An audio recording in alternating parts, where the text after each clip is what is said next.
Olá, investidores. Meu nome é Guilherme Bachega e no vídeo de hoje a gente vai explorar o mercado de renda fixa, que é muito interessante e você precisa entender alguns conceitos básicos antes de sair investindo.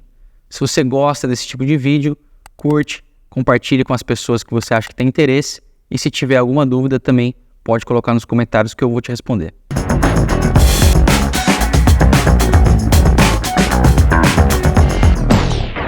Iniciando pelo conceito, renda fixa nada mais é do que você emprestar dinheiro a troco de juros. É só isso. Você pode emprestar dinheiro para um amigo, você pode emprestar dinheiro para uma empresa, você pode emprestar dinheiro para o governo. A gente vai entrar no detalhe de cada tipo de empréstimo. Trazendo para a vida real, imagina que você quer começar um negócio e para iniciar esse negócio você precisa de um montante total de R$150 mil. Você já tem R$100 mil no caixa e está lhe faltando 50 mil. Como que você pode ir atrás desse dinheiro que está faltando? A primeira forma é pedindo empréstimo. Você pode pedir dinheiro emprestado para mim, por exemplo, para o teu amigo, para o teu pai, para a tua família, para o banco. Quando você vai tomar dinheiro emprestado, a gente está falando de renda fixa. Então, essa entidade que vai emprestar dinheiro para você, ela vai te fazer duas perguntas muito importantes. Qual é o prazo desse empréstimo? É por 1 ano, por 6 meses, por 2 anos, ou seja, quando é que você vai me pagar? E qual que é a forma de remuneração, ou seja, qual que é a taxa que eu vou ganhar?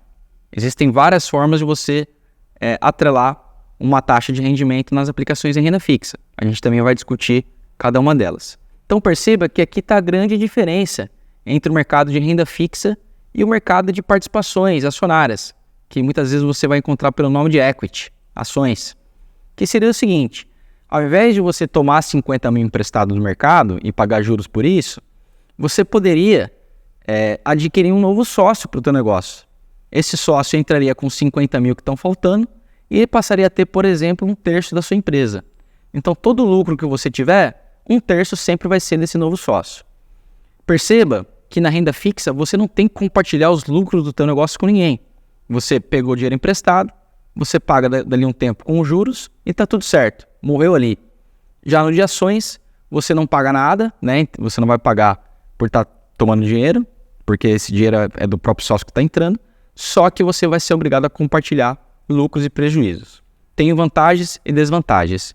O mais importante que você precisa entender é que renda fixa sempre é um contrato caracterizado por um prazo de duração e uma forma de remuneração que a gente vai entrar no detalhe e explicar o beabá. E na prática, para qual entidade você pode emprestar dinheiro no mercado financeiro e receber juros em troca desse empréstimo?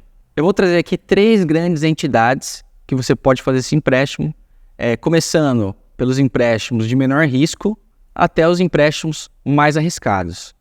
Consequentemente, quanto maior o risco da sua aplicação, maior a taxa. E qual que é esse risco? Preponderantemente, o risco é dessa entidade que você emprestou o dinheiro não te pagar lá no vencimento. Isso pode acontecer. Então, iniciando aqui pelo mais comum de todos, é você emprestar dinheiro para o próprio governo. Pois é, pessoal, o governo ele arrecada dinheiro através de impostos e também através de empréstimos que ele faz no mercado financeiro. Esses empréstimos, o governo faz através de um programa chamado Tesouro Direto. Esse programa, ele te possibilita emprestar dinheiro para o governo e dentro desse programa existem vários títulos que o governo coloca à sua disposição para você aplicar. Entre eles, o título Tesouro Selic, também vai ter os títulos chamados de título Tesouro Pré-fixado, com vários vencimentos, e também vão existir os títulos atrelados à inflação, que são chamados de Tesouro IPCA. São vários títulos que o governo coloca à sua disposição para fazer a aplicação. Aqui já vai uma grande dica. Muita gente confunde Tesouro Direto com, por exemplo, Tesouro Selic. Não são a mesma coisa. O Tesouro Selic ele é um dos títulos disponíveis para você aplicar através de um programa chamado Tesouro Direto, que permite pessoas físicas emprestarem dinheiro para o governo. Então não tem como você aplicar no Tesouro Direto. Lembrando, o Tesouro Direto é o programa e o Tesouro Selic é um dos títulos que pertence a esse programa. E com certeza é o título mais seguro para você iniciar as suas aplicações. muitas vezes usado como reserva de emergência. Dando um passo a mais, para que você ganhe um pouquinho mais de juros, você, ao invés de prestar dinheiro para o governo, você vai começar a emprestar dinheiro para bancos. E esse mercado é chamado de crédito bancário. Os bancos, eles vão pagar mais do que o governo. Então, por exemplo, quem vai me pagar mais? Emprestar dinheiro para o governo por um prazo de 2 anos ou emprestar dinheiro para um banco também por um prazo de 2 anos? Se a gente está falando do mesmo prazo de vencimento desse empréstimo, o banco tem que te pagar mais, porque ele é uma entidade mais arriscada para se emprestar dinheiro. Repare o seguinte, o governo ele tem várias formas de conseguir levantar dinheiro caso ele esteja passando por uma dificuldade. Ele pode aumentar os impostos, ele pode imprimir mais papel moeda gerando inflação, ele também pode tomar recursos fora, através de fundos internacionais que emprestam dinheiro para os governos. Então, ele de todos sempre vai ser o mais seguro. Já os bancos, eles não têm essa flexibilidade, por isso que ele é obrigado a pagar mais. Assim como tem os títulos mais conhecidos do governo, nos bancos você vai encontrar alguns nomes que com certeza já são familiares para você. São os CDBs, as LCIs, LCAs, letras de câmbio. E também tem alguns outros títulos que não são tão comuns para a pessoa física, como por exemplo as letras financeiras. Mas para esse vídeo, se você já entender que existem esses 4, que são CDB, letra de câmbio, LCI e LCA, já está ótimo. As 4 aplicações são comumente distribuídas no mercado financeiro. Tanto a LCI, quanto a LCA, quanto o CDB, a gente está falando de empréstimo para banco. Então, elas tendem a pagar sempre a mesma taxa de juros. Você já deve ter ouvido falar que a LCA e a LCI, elas são isentas de imposto de renda. Então, aqui é uma dúvida muito comum. Guilherme, então por que eu vou aplicar num CDB, sendo que a LCI e a LCA são isentas de imposto de renda e o CDB não? Porque, pessoal, os bancos são espertos. Tanto a taxa da LCI quanto da LCA, se você fizer a conversão para fazer a equivalência, qual que seria a taxa de um CDB equivalente? Geralmente vão ser iguais. Então você não tem um grande benefício ao emprestar dinheiro numa LCI ou numa LCA em detrimento de um CDB. Geralmente dá elas por elas, só em alguns casos específicos que você consegue ter um diferencial de rentabilidade. Não é optando por um título isento de imposto de renda ou não isento que você está conseguindo de fato ter uma remuneração maior. O que dita a sua remuneração sempre vai ser o risco dessa entidade que você está emprestando dinheiro. Quanto mais arriscado, maior o risco. Dando mais um passo, se você quiser ganhar um pouquinho mais de dinheiro ainda nessas aplicações, você vai partir para um mercado chamado de crédito privado, que é o seguinte, ao invés de você emprestar dinheiro para bancos, você vai passar a emprestar dinheiro para empresas que não são do setor financeiro, tá? Essas empresas são diversas, vai ter de todos os setores, do setor hoteleiro, do setor de viagem e turismo, do setor de frigoríficos, de energia elétrica, aí são setores aí bem exaustivos. Esses títulos você vai encontrar pelo nome de debêntures, tá? Muitas vezes chamado de debêntures incentivadas, que é um tipo específico de debênture, e também você vai encontrar aqui mais 2 outros títulos chamados de CRAs e CRIs, perfeito? Qual que é a diferença? A diferença sempre está no lastro dessa aplicação. O que é o lastro? Debêntures incentivadas, você está emprestando dinheiro para alguma empresa do setor de infraestrutura e essa empresa vai pegar o dinheiro emprestado e vai investir em algum projeto de infra. Por exemplo, uma empresa de energia elétrica está querendo fazer a expansão de uma linha de transmissão de energia e para isso ela vai precisar levantar dinheiro no mercado, assim como aquele exemplo que eu dei, que a pessoa precisava levantar um dinheiro para abrir um negócio, a empresa também vai financiar uma obra dela através de emissões de títulos no mercado que você mesmo vai estar financiando. Você vai emprestar dinheiro para ela e ela vai executar aquela obra. Então, sempre quando a empresa está captando recursos para executar algum projeto de infraestrutura, é chamado de debênture incentivada. Se já o lastro estiver relacionado ao mercado imobiliário ou ao mercado de agronegócio, você vai enxergar pelo nome de CRIs ou CRAs. Então, aqui, esse terceiro ponto é, digamos, onde estão as maiores taxas do mercado e tem grandes oportunidades aqui. Só que o que é importante você saber? existem riscos atrelados a você fazer todos esses empréstimos. Emprestar dinheiro para o governo é mais seguro. Emprestar dinheiro para o banco já não é tão seguro assim. Emprestar dinheiro para uma empresa privada, que não é do setor financeiro, pode ser seguro ou pode não ser. Vai depender da empresa. É por isso que é importante que nesse terceiro quadrante das aplicações, você tenha um acompanhamento bem junto para te auxiliar na tomada de decisão de qual título investir. E existe algum indicador no mercado financeiro que você pode observar para ver se essa empresa ou esse banco ou essa empresa privada que você está emprestando dinheiro tem uma boa qualidade de crédito? Ou seja, que você minimize as chances de perder dinheiro? Existe. E esse indicador é chamado de rating de crédito. Existem basicamente 3 empresas no mercado que são bem grandes que fazem essa avaliação independente em relação à saúde financeira dessas empresas ou bancos. Essas empresas são a Moody's, a Fitch e a S&P. São empresas globais que o objetivo delas é justamente atribuir uma nota de crédito avaliando o balanço das empresas e a saúde financeira delas.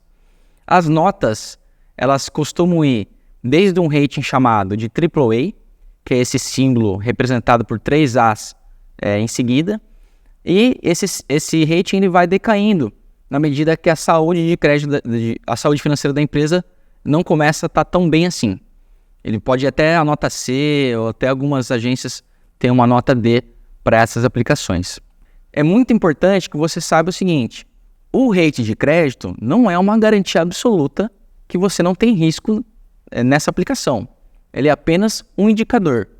Você tem que somar nessa análise outras questões que não se limitam apenas ao rating de crédito. Tem uma outra segurança, mas essa especificamente vai tratar apenas dos empréstimos bancários. Lembra que eu comentei do CDB, letras de câmbio, LCI e LCA. Essa segurança é dada para o investidor através de uma entidade chamada FGC, Fundo Garantidor de Crédito. Esse Fundo Garantidor de Crédito, ele garante aplicações até R$250 mil por banco. Então, por exemplo, emprestei dinheiro R$100 mil para o banco A, através de um CDB, aí eu peguei e emprestei mais 50 mil numa LCI do banco C, e mais uma LCA de um banco Y, mais 25 mil. Então, cada empréstimo ficou abaixo de 250 mil. O que o FGC faz? Caso esse banco não tenha condições financeiras de te pagar o empréstimo no vencimento, o FGC vai cobrir esse empréstimo e você vai receber não só o principal que você investiu, como também todos os juros acumulados até o momento da falência dessa instituição financeira. Os limites do FGC são 250 mil por banco, com um limite de até R$1 milhão.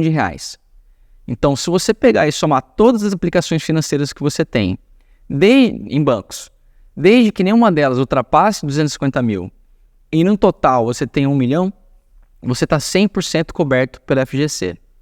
O que é o FGC? O FGC nada mais é do que um fundo mantido pelos próprios bancos. Porque eles são bonzinhos? Não, é regulatório isso. Os bancos são obrigados a contribuir uma certa parte do orçamento deles para esse fundo, que se torna um colchão de segurança para os investidores. Passando desse limite de 250 mil, não é recomendado que você aplique em produtos bancários, porque o risco de você perder dinheiro nesses empréstimos acaba sendo alto. Então, na prática, quando o investidor já esgotou o limite da FGC, é muito mais interessante que ele passe a buscar oportunidades no mercado de crédito privado, que são as debêntures, CRIs e CRAs, porque provavelmente vão existir empresas com uma saúde financeira muito boa que você não vai precisar se preocupar tanto em relação à saúde financeira delas. Então, falamos do conceito de renda fixa, falamos dos emissores, que são as entidades que você pode emprestar dinheiro, o rating de crédito desses emissores e também a garantia do FGC. Dito isso, o que você vai precisar começar a entender? É a forma de remuneração desse empréstimo. Existem basicamente 2 formas de remuneração. A forma de remuneração pré-fixada e as formas pós-fixadas. É super importante esse conceito. A forma de remuneração pré-fixada, ela é a mais fácil de entender. Você faz o empréstimo para um banco e você sabe exatamente quanto que você vai ganhar ano a ano. Então, por exemplo, você emprestou dinheiro para um banco, ele vai te pagar 10% ao ano. Vamos supor que você emprestou 100 mil reais e o prazo do empréstimo é 2 anos. Então é fácil. Você emprestou 100 mil, daqui a um ano você vai ter 110 mil e depois no segundo ano você vai ter mais 10% em cima dos 110 que você já acumulou no primeiro ano. Então no total você vai receber lá no final 121 mil reais, né? Então foi 100 mil do principal que você aplicou, mais 21 mil de juros nesse regime composto, né? Que é juros sobre juros. Aí no final existe lá o desconto de imposto de renda, se a gente estiver falando de um CDB, por exemplo, e você recebe o valor líquido na sua conta. Essa forma de remuneração, que é pré-fixada, é a única que você sabe exatamente quanto que você vai ganhar. Não tem mistérios. Diferente da segunda forma de remuneração, que é a pós-fixada. A pós-fixada, você pergunta, Guilherme, quanto que eu vou ganhar numa aplicação pós-fixada? Não tem como te dizer. Eu posso te dar uma projeção de quanto que você vai ganhar em função de alguns indicadores, mas você não tem a certeza de quanto que vai ser essa remuneração. Por quê? A forma pós-fixada, ao invés dele travar um rendimento fixo, por exemplo, 10%, 12% ao ano, ele vai falar o seguinte, olha, eu vou te pagar 20% a mais do que a variação da taxa de juros, ou taxa CDI, taxa DI, taxa Selic, é tudo a mesma coisa nesse primeiro momento de uma forma mais básica. Tá? Então vamos supor o seguinte, a taxa de juros projetada para o próximo ano, acumulada, é de 10%. Se o CDB está falando que ele vai te pagar 120% da taxa de juros, significa que não importa qual seja o acúmulo da taxa de juros de hoje para daqui a 12 meses, o CDB vai te pagar 20% a mais. Esse é o tal do 120% do CDI. Se o CDI acumulou 10% em 12 meses, 20% a mais vai dar quanto? 12%. Então aplicou 100 mil, vai ter ali 112 mil no vencimento. E se o CDI fosse 5% acumulado? Mesma regra. Quanto que é 20% a mais em cima de 5%? Vai chegar numa remuneração completa de 6%. Né? É 20% a mais do que 5%. Então você aplicaria 100 mil e no vencimento, né, do título depois de um ano, você teria 106 mil reais acumulados. Essas formas de remuneração pós-fixadas, repare que elas são flutuantes. Ou seja, se o indexador sobe, você ganha mais. E se o indexador cai, você ganha menos. Você não tem a segurança de exatamente quanto que vai ser a sua remuneração. Os indexadores do mercado financeiro mais conhecidos são o indexador DI, o indexador Selic, que costuma ser a mesma coisa, tem poucas diferenças entre eles, e também tem os indexadores atrelados à inflação, por exemplo, o IPCA e o IGPM. Então o banco poderia falar o seguinte, eu vou te pagar a variação da inflação mais 5% ao ano. Então se a inflação acumulada para os próximos 12 meses for de 10% e o CDB está te falando que ele vai te pagar inflação mais 5%, adivinha, você vai ganhar 15% no primeiro ano, que for 10% do indexador mais os 5% da componente pré-fixada dessa aplicação. Fazendo uma conta básica aqui, tá, pessoal? Na prática, não é simplesmente somar o indexador com a taxa pré, você tem que fazer uma continha, mas a título de exemplificação, só para todo mundo entender de uma forma mais clara. Aqui também já vai uma grande dica. Imagina que a perspectiva dos próximos meses seja de queda da taxa de juros, dos próximos meses ou próximos anos. Então, se você faz uma aplicação pré-fixada hoje, com uma taxa de juros alta, você está garantindo essa remuneração até o vencimento do seu contrato. E se a taxa de juros cair, isso não vai influenciar os seus rendimentos, já travou isso. Então, nesse cenário, que você tem uma taxa de juros pré-fixada alta e a taxa DI começa a cair, acaba sendo um bom negócio porque você travou os seus rendimentos por um prazo maior. Já ao contrário, se você fez uma aplicação pré-fixada, por exemplo, a 10% ao ano, e agora a gente está vendo o CDI, por exemplo, no patamar de 14%, você vai estar travado nos 10%. Você está deixando de ganhar essa diferença caso você estivesse numa aplicação pós-fixada atrelada ao CDI. Então, qual que é a grande sacada aqui no mercado? Que você só vai conseguir ser mais assertivo com o auxílio de um profissional. é tentar entender, no prazo que você está querendo aplicar, qual que vai ser o indexador, né, a forma de remuneração mais compensatória. Pode ser que por um prazo de 1 ano, você investir em títulos pós-fixados seja a melhor estratégia. Pode ser, dependendo do cenário econômico, para prazos maiores, faça sentido você aplicar em títulos que são pré-fixados. Essas diferenças, você só vai conseguir identificar essas oportunidades ao longo do tempo e principalmente com o auxílio de um profissional. O grande trabalho é tentar, de alguma forma, fazer um trabalho preditivo e acertar, ou pelo menos minimizar os erros na escolha desses indexadores. Um outro ponto muito importante, essa é a principal dúvida dos investidores e muita gente faz confusão. Você não pode sair desse vídeo sem entender esse conceito, que é o conceito de liquidez. As pessoas confundem a questão da liquidez, que é o seguinte: a liquidez de uma aplicação, ela pode ser só no vencimento. Lembra que eu falei do contrato? O contrato pode ter 1 ano, 2 anos, 3 anos. E liquidez, na verdade, é quando que você vai receber esse dinheiro de volta. A partir de qual momento você pode, né, pedir para encerrar o contrato. E você vai ter a liquidez que é diária, que é você pode resgatar a sua aplicação a qualquer momento. Aqui já fica a grande dica.